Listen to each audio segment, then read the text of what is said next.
السلام علیکم ورحمۃ اللہ وبرکاتہ۔ محترم ناظرین و سامعین، اپنے ضمیر کو کبھی سونے نہ دیں، ضمیر کا کبھی گلا نہ گھونٹیں، نہ ہی ضمیر فروش بنیں۔ حق کی آواز کو حتی المقدور سپورٹ کرتے رہیں، حق کی آواز ضرور بنتے رہیں، پھر جتنی آپ طاقت رکھیں۔ یاد رکھیں کہ اگر آپ دوسروں پر ہونے والے مظالم پر نہ بولے تو وہ وقت بھی دور نہیں کہ اگلا نمبر آپ کا ہو۔ سانپ کو گزار کے پھر لکیر کو نہ پیٹا کریں، عین وقت پر اور اس سے بھی پہلے ہوشیار رہا کریں۔ اب دیکھیں کہ جو آج کا اہم اور وائرل واقعہ ہے، سڑک پر ایک نوجوان موٹر سائیکل پہ جا رہا تھا اور اس کی موٹر سائیکل ایک مہنگی گاڑی سے ٹکرا گئی۔ روز ایسے اور اس سے بھی بھیانک حادثات ہوتے ہیں۔ غلطی گاڑی والے کی بھی ہو سکتی ہے یا بائک والے کی بھی۔ گاڑی والا مہنگی گاڑی کی وجہ سے بری نہیں ہو سکتا اور نہ ہی بائک والا بائک کی وجہ سے، غربت کی وجہ سے فرار ہو سکتا ہے۔ حادثہ صرف وہی نہیں ہوتا بلکہ اس کے بعد انصاف کا نام ملنا یا انصاف کے نام پر ڈرامہ، یہ اصل حادثہ ہوتا ہے جس پر ہم آواز نہیں اٹھاتے۔ وہ خبر بہت وائرل ہوتی ہے، اس کے بارے میں بہت شور مچایا جاتا ہے۔ چونکہ اعتراض، احتجاج، سوال، اپیل یہ سب سوشل میڈیا پر ہوتا ہے تو انصاف بھی سوشل میڈیا پر ہی تقسیم ہو جاتا ہے۔ AI کا زمانہ ہے، فیک یا مسٹیک، بندے کو سلاخوں کے پیچھے ٹھہرایا، فوٹو شوٹ ہوا اور معاملہ رفع دفع۔ آخر اس پر باقاعدہ کوئی نظام، کوئی قانون کیوں نہیں؟ کیمرہ مین بھی ریکارڈنگ کر لیتے ہیں، ویڈیوز بھی بن جاتی ہیں، تصاویر بھی آ جاتی ہیں، لیکن جب وہ معاملہ پیک پہ ہوتا ہے، یعنی ایکسیڈنٹ کے بعد فریقین گتھم گتھا ہوتے ہیں یا کوئی ایک دوسرے پر زیادتی کر رہا ہوتا ہے، تو اس وقت عوام، پبلک، ہماری جو ذمہ داری ہوتی ہے انہیں چھڑانے کی، معاملہ ذمہ داران تک پہنچانے کی، انہیں بلانے کی، تو اس پر ہم اپنا کردار کیوں نہیں ادا کرتے؟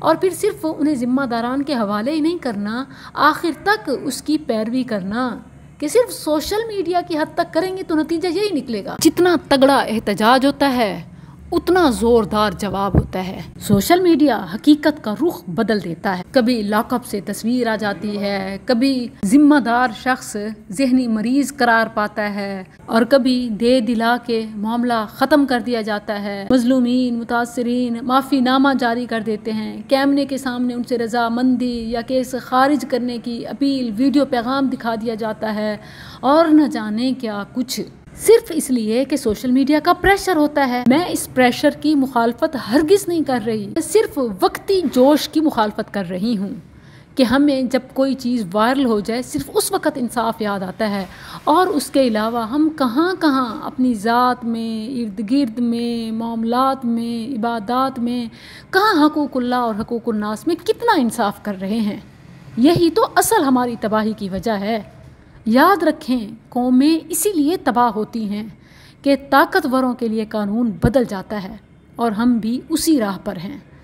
کہاں ہیں وہ جو عورت کے حق کی بات کرتے ہیں، وہ فیمنسٹ آنٹیاں، وہ آخر اس خاتون کی حمایت میں کیوں نہ آئی کہ جس کے سر سے دوپٹہ اتر گیا، جس نے لوگوں کے سامنے ہاتھ باندھ دیے، جو چیختی رہی، دھاڑتی رہی، دہائی دیتی رہی، حتیٰ کہ پاؤں پہ ہاتھ رکھنے کے لیے تیار ہو گئی کہ میرے سامنے میرے اس بھائی کو، ہمارے اس بندے کو چھوڑ دو، اللہ کے لیے اس پر گھونسے، مکیں، لاتیں برسانا بس کر دو، بند کر دو۔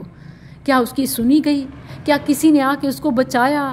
کیا کوئی فیمنسٹ آنٹی اس کے حق میں بولی؟ اور ابھی تک بھی جو مردوں پہ موم بتیاں جلاتے ہیں وہ ان زندوں کے حق کے لیے کیوں نہیں بولتے؟ انہیں بھی صرف فوٹو شوٹ کرانے ہوتے ہیں جسے پھر وہ کیش کرتے ہیں۔ پھر وہ جو مار پیٹ کھاتا رہا، وہ جو نشانہ بنتا رہا، آخر اس کو سامنے کیوں نہیں لایا گیا؟ غلطی اس کی بھی ہو سکتی ہے، لیکن تصویر کے دونوں رخ، ہر رخ کو اوپن کرنا چاہیے، یہ چیزیں واضح سامنے آنی چاہیے۔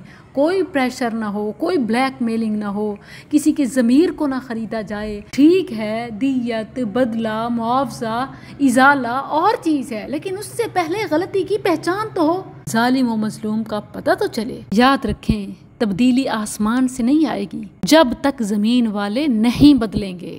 ان اللہ لا یغیر ما بقوم حتی یغیروا ما بانفسہم۔